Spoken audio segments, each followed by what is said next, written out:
ዛሬ ለየት ባለ ቪዲዮ መተናል። ቦሌ አትላስ የሪቨርሳይድ ሳይታችን ባለ 3 መኝታ አፓርትመንት 182 ካሬ ምን እንደሚመስል አስጎብኛችሁ። ተከተሉ። ይሄ እንደምታዩት ሳሎናችን ነው። በጣም ሰፊ ነው። እዚህ ጋር ኦፕን ኪችን አለ። ክሎዝ ማድረግም ከፈለጋችሁ ክሎዝ ማድረግ እንችላለን።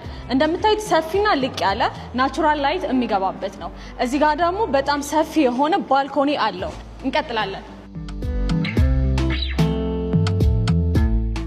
ይሄኛው ማስተር ቤድሩማችን ነው። ማስተር ቤድሩሙ በጣም ሰፊና ትልቅ አልጋ ሊይዝ የሚችል የሚያምር ቪው ያለው። እዛ ጋር ደግሞ የኩሪፍቱ ዋተር ፓርክ እየተሰራ ነው። ፊት ለፊት ከመኝታ ቤታችሁ ሆናችሁ የኩሪፍቱን ዋተር ፓርክ ማየት ትችላላችሁ። በዚህ በኩል ስንገባ እዚህ ጋር ማስተር ባዝሩማችን አለ። ማስተር ባዝሩማችን ራሱ በጣም ሰፊ ነው። በዛ ላይ ብርሃን ይገባበታል። እዚህ ጋር መስኮት አለው፣ ንፋስ ይገባበታል።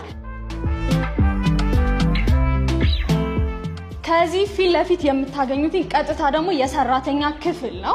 እቺኛይቱ የሰራተኛ ክፍላችን ናት። የሰራተኛ ክፍሉ ራሱ ሰፊና ሜትር ከ20 ፍራሽ ወይም አልጋ ማዘርጋት የሚችል ነው። ይሄኛው የልጆች መኝታ ቤት ነው። አንዱ የልጆች መኝታ ቤት ነው። የልጆች መኝታ ቤት ራሱ 2 አልጋ ማዘርጋት የሚችልና ሰፊ ነው።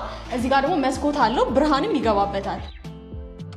ይሄኛው ሌላኛው የልጆች መኝታ ቤት ነው። ሶስተኛው መኝታ ቤት ነው። ሶስተኛው መኝታ ቤትም የሚያምር ቪው ያለው ከዚህ ሆኖ ብርሃን የሚገባበት ሰፋ ያለ መኝታ ቤት ነው። ይሄኛው ደግሞ ኖርማል ባዝሩማችን ነው። ኖርማል ልጆች የሚጠቀሙበት እንግዳ ሲመጣ የሚጠቀሙበት